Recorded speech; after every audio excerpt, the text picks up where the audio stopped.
تحياتي الصباحية.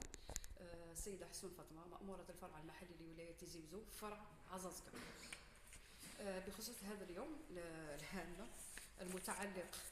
بإدراك مخاطر استغلال الأشخاص المعنوية للحد من تبييض الأموال وتمويل الإرهاب، وهذا تحت الرعاية السامية للسيدة وزيرة التجارة الداخلية وضبط السوق الوطنية،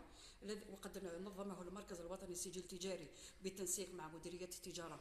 للولايات على المستوى الوطني، وأيضا بالتنسيق مع غرف التجارة والصناعة لإنجاح هذا اليوم، وإن شاء الله يكون بادرة خير للجزائر والوطن. من هذا التنظيم هو أنه الأساس لإدراك مخاطر أنه هنا استغلال الأشخاص المعنوية بما فيها شركات تجارية أو حتى الجمعيات العامة، الجمعيات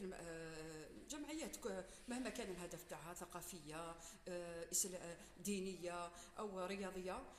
حتى الأوقاف، حتى وإن كانت هذه الجمعيات ما عندهاش أي هدف للربح، هذه كامل معنية بهذا الإجراء تاع التصريح بالمستفيد الحقيقي. هذا التصريح إجراء هام على أنه يدل على مصداقية هذه الشركات وهذه الجمعيات والشركات المدنية بما فيها أيضا الأوقاف. وقد تم التوكيل مع المرسوم التنفيذي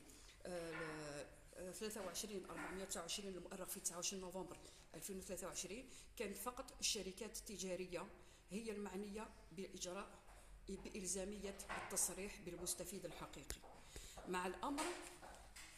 مع 29/10 المؤرخ في 24 جويلية 2024 المعدل والمتمم للقانون رقم 5/1 المؤرخ في 6 فبراير 2005 والمتعلق بالوقاية من تبييض الأموال وتمويل الإرهاب ومكافحتها، جاءت هذا القانون بإلزامية هذا الإجراء تاع التصريح بالمستفيد الحقيقي، وأنه حتى الشركات المدنية والجمعيات مهما كان هدف تاعها، وأيضا حتى الوقف، وهذه المهمة تم توكيلها لمصالح المركز الوطني للسجل التجاري. والهدف تاعنا ايضا انه التقليل منها، لان هذا التصريح بالمستفيد الحقيقي دليل على ان الجزائر تاخذ بعين الاعتبار